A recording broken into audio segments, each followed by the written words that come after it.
Okay, good evening, everybody. We're going to continue our study of Colossians chapter 2. Now we'll be in verses 1 to 7. So let us pray first and commit this time to the Lord. Our Father in heaven, thank you for blessing us these past few days. Thank you for this opportunity, Lord, to have fellowship with you above all, Lord, and being taught by you, Lord, by the power of the Holy Spirit. Lord, guide us as we look into the Word of God. I pray that we'll be able to at least get one principle and application, personal application in our life, Lord, that we can live out, Lord, this next few days. I pray, Lord, that your word will truly change us, our character, our points of view, our perspective, and outlook in life, oh Lord. Thank you, Lord, again, and we give you the glory. In Jesus' name we pray. Amen. Okay, so tonight we're going to look at verses 1 to 7, and here we have a people who consistently grow and mature in the Lord. And our key verse here is, of course, in Colossians 2 6 and 7, which says, rooted, built up, and established in Him, abounding in thanksgiving. Okay, so we're going to look at the different characteristics of a person or a group of people or the church that regularly and consistently grow and mature. Okay, so these are not physical characteristics, but they are spiritual characteristics. Okay, so let's look at the passage first. Okay, verses 1 to 7, Colossians chapter 2. For I would, okay, so here Paul said, for I would. So this is his wish. Okay, and of course, when he talks about his wish or his desire, he's talking also to the point that he's going to pray for these people as he lays down to the Lord all these requests. Okay, so he said, for I would that ye knew what great conflict I have for you. Okay, so not only for the Colossian believer, but he said for them at Laodicea. Remember, Laodicea is one of the seven churches in Revelation chapter 2 and chapter 3. And Laodicea is actually called the dead church or the lukewarm church, sorry, the lukewarm church in the book of Revelation. Okay, so it's written for the Colossians, the Laodiceans, and for as many as have not seen my face in the flesh. So we can see here that the Apostle Paul had not visited this Colossian church. He knew about this church through Epaphras, who was one of the pastors of this Colossian church. Okay, so this is his prayer, verse 2, that their hearts might be comforted.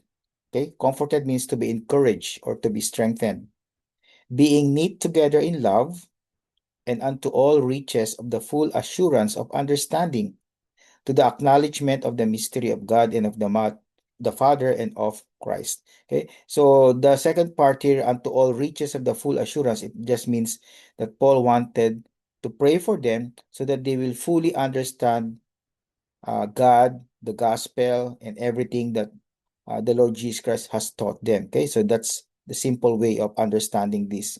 Then verse 3, he said, in whom, referring to the Lord Jesus Christ, are hid all the treasures of wisdom and knowledge. Okay, so again, we can see here that our Lord Jesus Christ is like a treasury of knowledge. He's like a walking library. Okay, so that's who our Lord and Savior Jesus Christ. We don't need to go to someone else or to something else. Just we have to go to the Lord Jesus Christ because he has all the wisdom and the knowledge that we need. Okay, verse 4, and this I say, lest any man should beguile you with enticing words. Okay, so the word beguile there means to deceive, to lead astray, okay, and to trick into believing something that is wrong. Okay, just like Satan. Okay, verse 5, for though I be absent in the flesh, okay, so this is another evidence that the apostle Paul had not met the Colossian believers. Yet am I with you in the spirit. So physically absent, but spiritually present. in the church, joying and beholding your order and the steadfastness of your faith in Christ. So you can see here again, the Apostle Paul, even though he was in prison during this time, just like in the book of Philippians, he was so rejoicing. He was so joyful because of what he had seen in the faith and life of the Colossian believers. And then verses 6 and 7, he said, as ye therefore have received Christ Jesus the Lord, so walk ye in him, rooted, built up in him, and established in the faith, as ye have been taught, abounding therein with thanksgiving. Okay, so we're going to look at 5 marks of a group of people or of a church that is maturing spiritually. Okay, so these are the five marks, and I'm going to explain each one of them as we go along. Number one, a group that is maturing or a church that is maturing has a minister who wrestles in prayer. So that's very important. Because of course we know that the growth of every individual does not depend on any other person except for his or her relationship with the Lord Jesus Christ.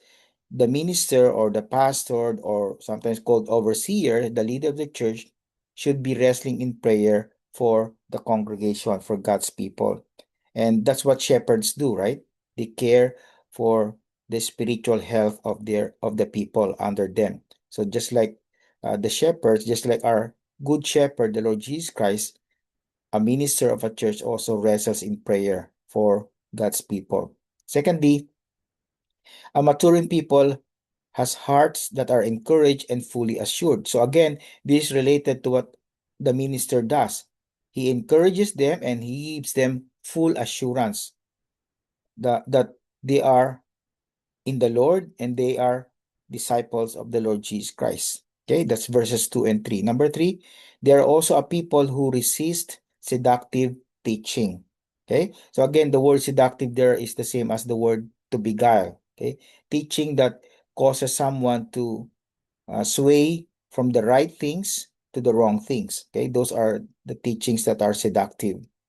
Number 4, a people who keep order and stability. So again, these words order and stability are military terms. Okay, I'm going to explain that later on. Then lastly, a people who walk in the Lord. So you see here, the first 4 things, a minister who's always praying faithfully, a group of people whose hearts are encouraged, a people who resist seductive teaching, and a people who has order and stability personally and also as a congregation, the result will be they will be walking in the Lord. Okay, so that will be the outcome of all the 4 things that this church would be doing, okay, in the eyes of God. Okay, so we're going to look at these 5 aspects or 5 marks of a maturing people. So let's go to number 1. Again, verse 1 says, for I would that ye knew what great conflict I have for you, and for them at Laodicea, and for as many as have not seen my face in the flesh. So the minister of a church that is growing and maturing, he wrestles in prayer. Okay. Here the Apostle Paul mentioned, what great conflict I have for you. Okay. So that phrase, great conflict, talks about uh, the agonizing challenge brought about by a situation in the church. Remember, in the Colossian church, remember the Apostle Paul wrote this because the Colossian believers who came from a pagan belief system, they are still being harassed, insulted, mocked by people around them, those who are still in in the kingdom of the world, the kingdom of Satan. And the Apostle Paul was teaching them that they need to focus on Christ because Jesus Christ is supreme, just like what we discussed last time. Jesus Christ is also the head of the church. So they should just focus on him and that he is God. Okay? So the Apostle Paul is saying here, I have great conflict as I pray for you. Okay, and actually, that word conflict is the word agon, or where we get the word agonizing. But more importantly, the word agon means wrestling or struggling. Okay, so you can see that the minister of a church who wrestles in prayer, he has really great concern for God's people. And he sometimes sacrifices his time and the other things that he's doing in order to pray for God's people. Okay, so a maturing church is served by a shepherd who labors and agonizes in prayer on its behalf. Of course, we always say that every individual Christian should pray for themselves, but of course, the minister, the pastor, has been given the task. Remember in Acts chapter 6, the apostles, especially the apostle Peter, mentioned to the congregation in Jerusalem during that time that because there are so many people there at the time, about 3,000 people, and then there's also some kind of dispute or conflict between the Greek speaking and the Hebrew speaking widows, right? And the apostle said, we are so busy, we need some people called deacons in order to take care of those other ministries, because the apostles need to concentrate on prayer and especially preaching the word of God. So, a minister of a maturing church, he labors and agonizes in prayer. Secondly, we see here that Paul's concern reaches even those he has never met face to face. So, even though he only learned about these people through Epaphras, their minister, Paul is still saying, I am praying for you. Even though I have not met you, I'm going to pray for you. And that's why verses 2 to 7, the rest of this passage is all about the prayers that he wanted to happen for God's people in this church. Thirdly, we see here that genuine growth begins where someone cares enough to intercede. Okay? So it's very important because we as God's people, not only the pastor or the minister, but everyone in the church, you can see that people who are really intercessors, those who pray on behalf of other people, they have that caring spirit. They have that compassionate and merciful spirit in them. Of course, we're saying that every Christian should be like that, but of course, doesn't happen like that. Not all Christians are like that. But if we have that care, compassion for other people, and we want to really show our love to them, even though sometimes we have not met them, we will pray for them, just like the Apostle Paul. So, prayer is one of the great evidences that we care for other people. When we intercede on their behalf, just like Paul, then we are showing to them that we really care. Okay, so this coming Friday, if you're available, by the way, as I've said last Sunday in the announcements, we have our monthly prayer meeting. Okay, we have so many things to pray about. I have one page filled with prayer requests from many people, but I don't have the prayer requests from all the members or the attendees of our church, because only those who were there submitted their own prayer request. Okay, so but we need to pray for them. We need to intercede for people who may not be there. But of course, if you are able, please come, because we need to pray together and unite our hearts by the power of the Spirit, so that all these prayers that we're going to lift up to the Lord will be answered by Him in His own time and way. Okay? We need people who care enough to intercede. And just like what I've said, if we can, join us, because that's how we intercede for them. That's how we show also our care for them. Secondly, in verses 2 and 3, we see that this group of maturing people, their hearts are encouraged and fully assured of the understanding and knowledge about God. So verse 2 says that their hearts might be comforted. Again, comforted means to be strengthened, to be encouraged, being knit together in love, and unto all riches of the full assurance of understanding, to the acknowledgement of the mystery of God and of the Father and of Christ. Then verse 3, in whom are hid all the treasures of wisdom and knowledge. Okay, so first, Paul mentioned about being knitted together in love. So he uses this word knit, just like you see in this picture, right? The word knit together means to be bound to one another, just like this ones. Even though we have different personalities, different backgrounds, different points of view, there's something that bind us together in unity. And of course, that's one faith, one Lord, one baptism, one sacrifice, one Father, right?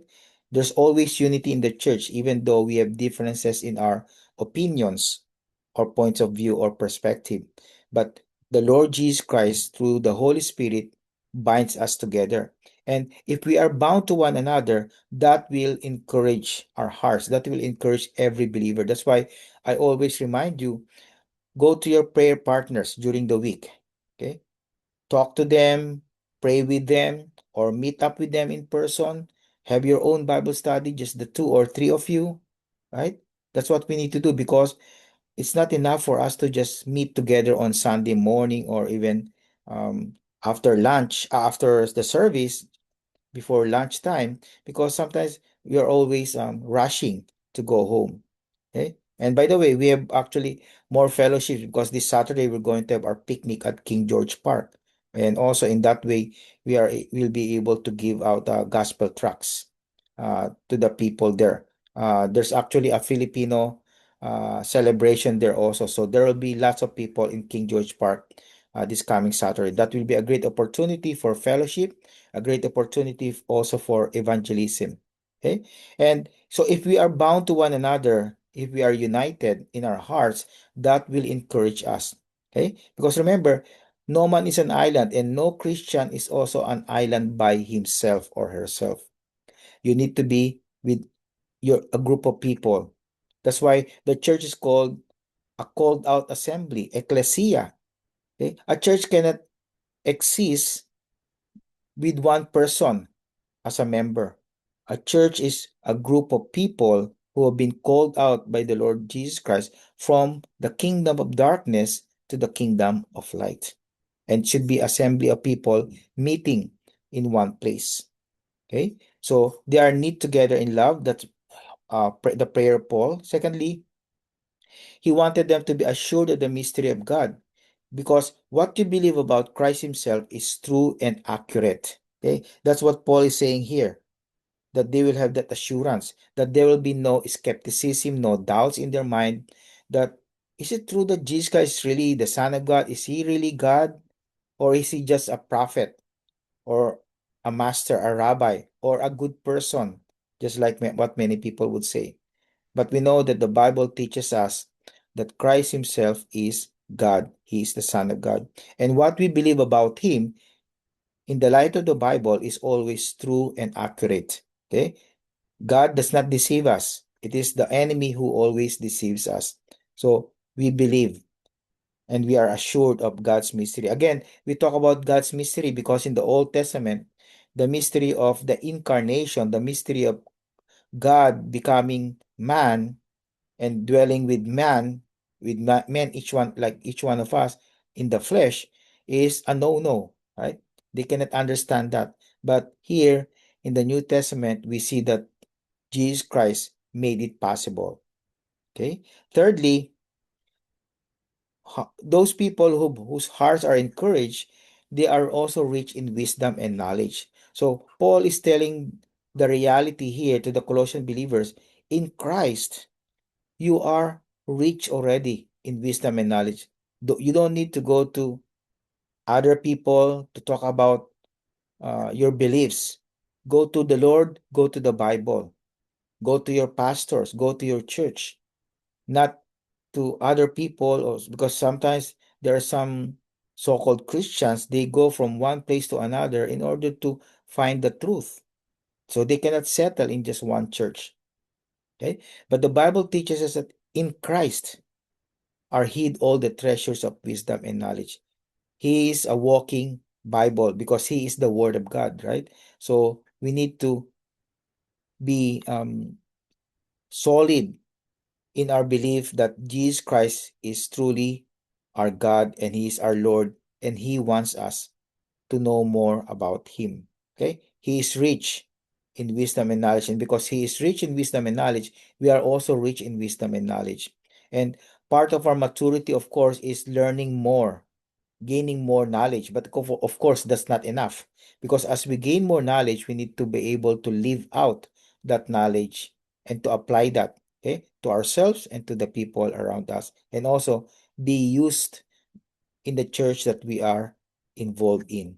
Okay, so that's the hearts encouraged and fully assured. And then number 3, we have these people who are growing, maturing, they resist seductive teaching.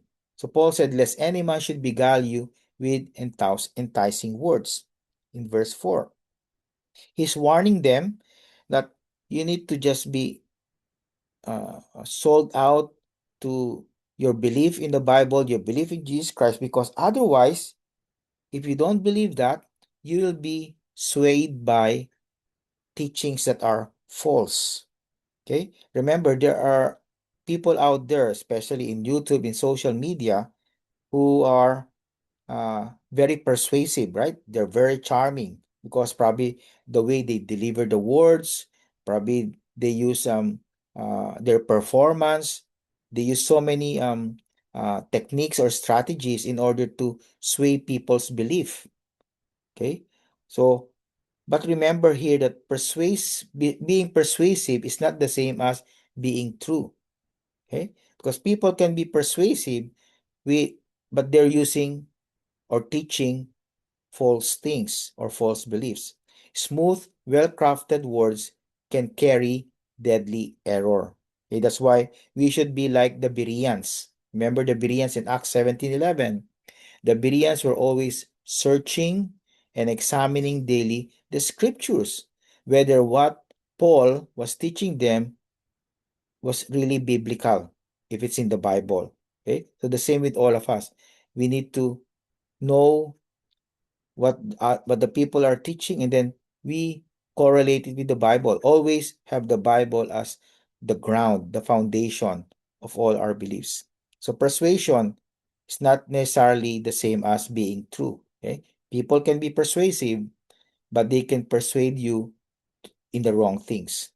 Okay, so what do? We need to test every teaching against Christ. So as we grow mature, we are always testing every teaching, every spirit that teaches about the Bible. Even though it says in their channel, perhaps in the YouTube, that Bible, something like that. We don't just believe right away. We need to watch, listen properly. If they're saying is really biblical, right? So that's why we need to consult the Bible at all times. Remember, Jesus Christ is the measure of all wisdom and knowledge. He is the standard. If the teaching of that person in social media or in YouTube or whatever platform is always about themselves or about something else rather than about Jesus Christ, and what they're teaching about Jesus Christ is completely unbiblical, then of course we should not follow that person because Jesus Christ is the standard. Okay. Then thirdly, guard what you have received. We have received the gospel. We have received the word of God. So we need to have a settled mind.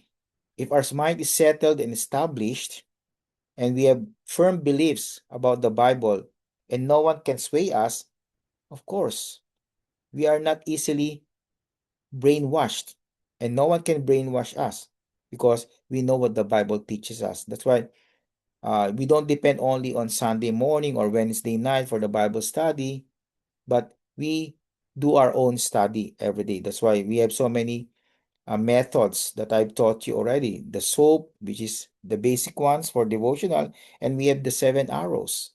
Okay, and so many other things that you can do also. You can search for the meaning of the words. Okay, so very important to really study your Bible personally. Okay, then number 4, the people who are growing and maturing in the Lord, they keep order and stability. So Paul said he is joying. That means he's very joyful, and he's beholding your order and the steadfastness of your faith. So he's seeing them. Even though he has not seen them personally, spiritually, he knows the order and the steadfastness of their faith. Okay? So Paul uses here, as I've said a while ago, a military term or language. Uh, their ranks in good order and a solid unbroken line. Okay? So the word order here is a disciplined, well-arranged life together as a church. Okay, so they're disciplined, they're well-arranged, they have leadership positions, and then they have lay leaders, and then the other members of the congregation are involved in the ministry. So that's order. Remember, our God is not a God of confusion, but a God of order. Okay, so because our God is a God of order, there's also order in the church. Of course, it doesn't mean that they're so strict. We are so strict like a military in the church. Of course, there's always that leeway for flexibility in some areas, but generally speaking, there's order. Okay, there's discipline in the church life. Okay, then secondly, he said there's stability in their faith, a faith that holds firm and does not get swayed.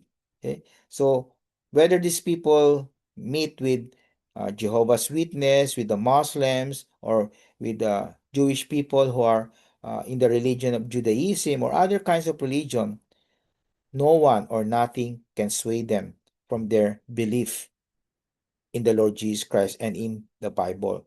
Okay, so that's how orderly they were. That's how stable they were in their faith. And that's my prayer also for all of us in the church, from the more mature people down to the younger believers or younger members of our church, those who have been a Christian for some time. That's my prayer. And that should be our prayer for one another, that there will be order and especially there will be stability. Okay? There will be stability. We don't want to be swayed by false teachings. That's why we keep on teaching the Bible and nothing but the Bible, the Word of God and nothing but the Word of God. There's no opinion here, but just exposition, explanation of the Word of God. And that's what helps us to understand more about the Word of God. Okay. Then lastly, in Colossians chapter 2, verses 6 and 7, they are walking in the Lord. People are growing and maturing because they have done the other things before. Their hearts are encouraged. Their minister prays for them. They are resisting seductive teaching. And then also, they have order and steadfastness in their faith. The outcome will be that they are walking in the Lord. So in verse 6, Paul said, as you have received Christ Jesus, so walk ye in him. So Paul was saying here that go back to the time when you became a Christian. You're so on fire to the Lord. You are following all his commands. And then now you're in the middle of your journey as a Christian, or probably at the end of your journey. Evaluate your life. Do you have the same fire? Or do you still have that obedient attitude in you? Or have you gone worse? Okay? You have strayed for some time. And Paul and the Lord Jesus, of course, does not want us that to happen to all of us. He wants us to continue just like when we were saved in the past. Okay? That's why Paul said, as you have received Jesus Christ the Lord, so walk ye in him. Okay? So the first time that you got saved, and now as a Christian, whether 10 years, 20 years, 30 years, 40 years, or even 50 years or 60 years, how are you still walking in him just like in the past? Okay, of course, there will be some changes.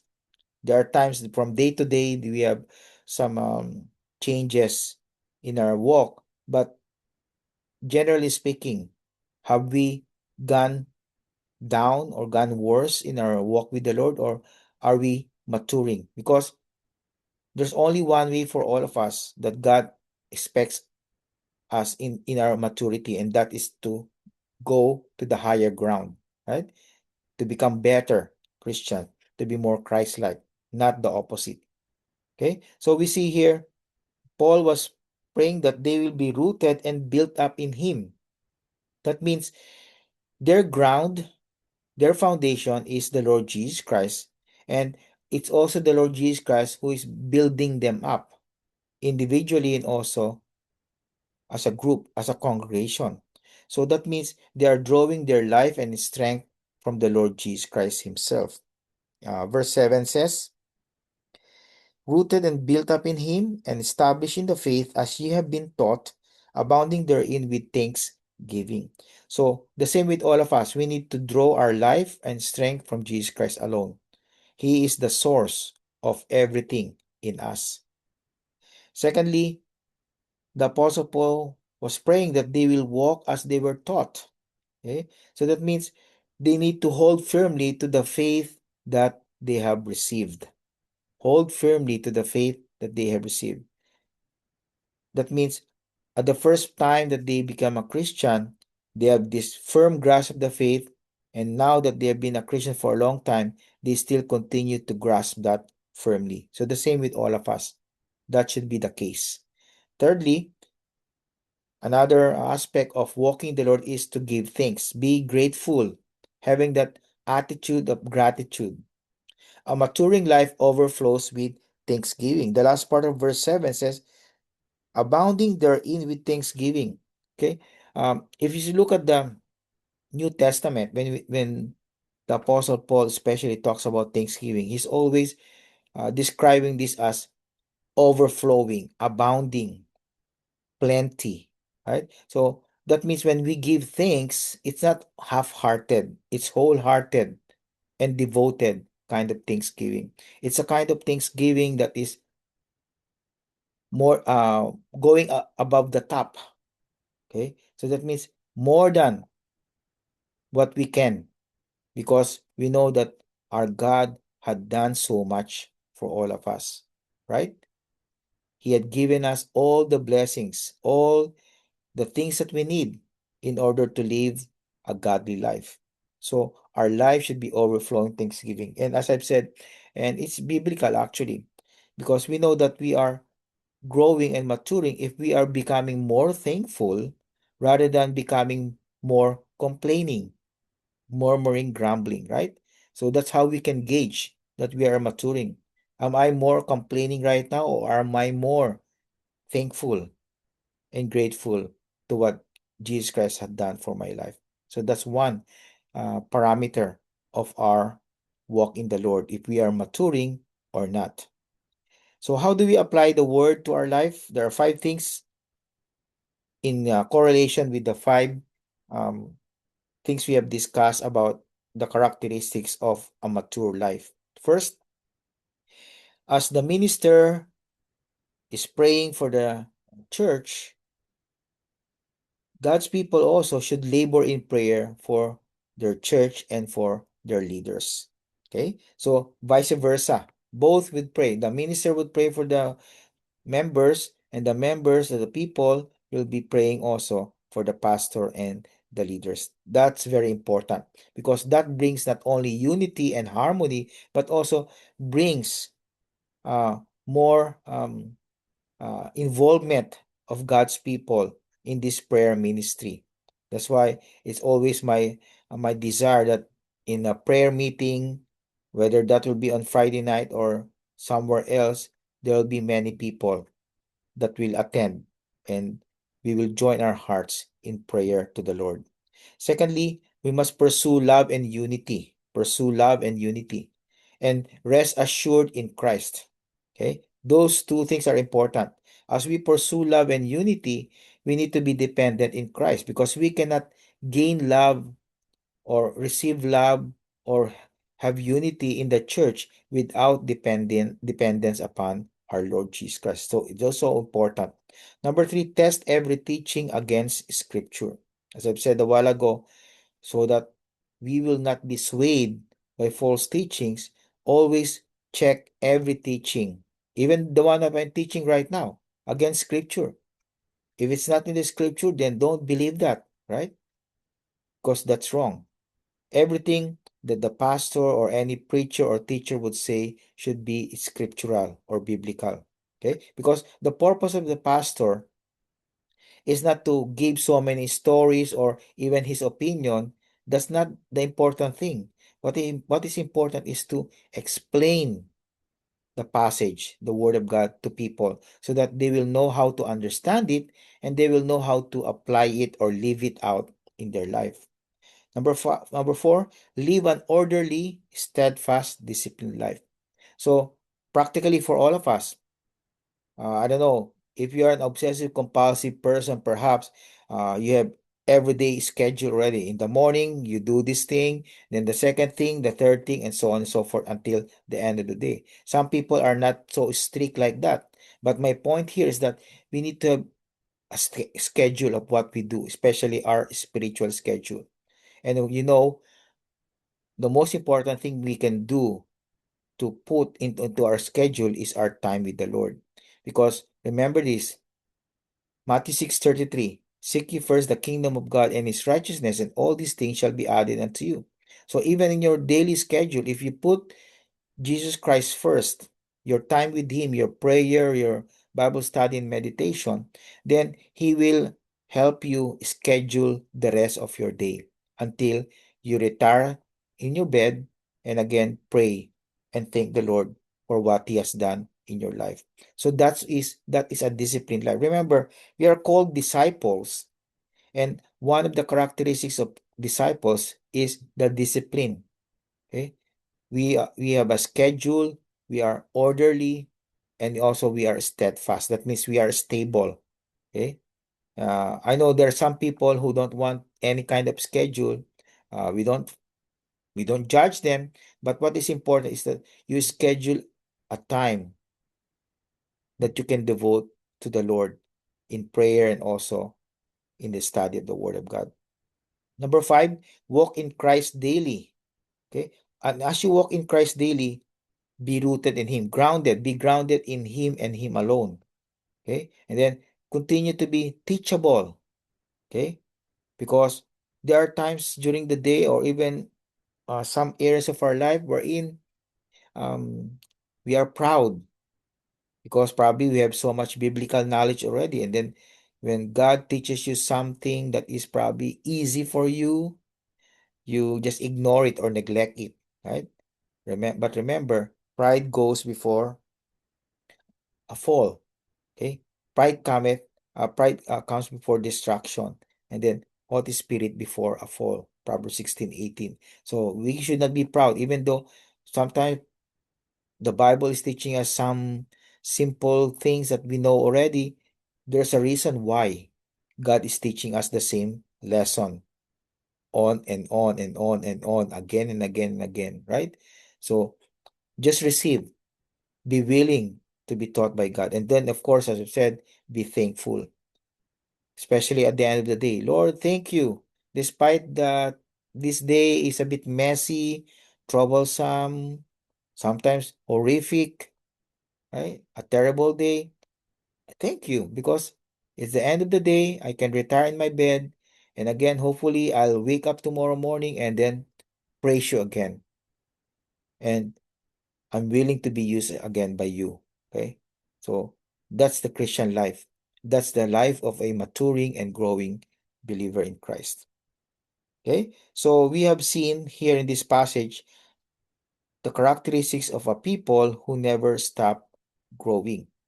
Okay. We started with a shepherd's prayer in verse 1, and then it ends into a steadfast, thankful walk. So everything starts with a prayer. From the minister prayer by the members, by God's people. And that went to discipleship and also a thankful walk. So these 7 verses trace one path. A people continually rooted in Christ, guarded and grounded in truth, and because of that, they are growing.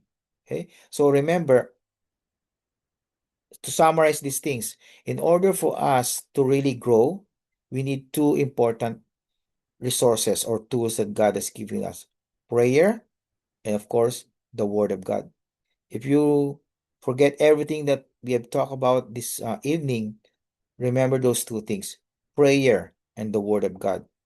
And of course, both prayer and the Word of God should point to Christ, not ourselves, not other people, but Christ Himself.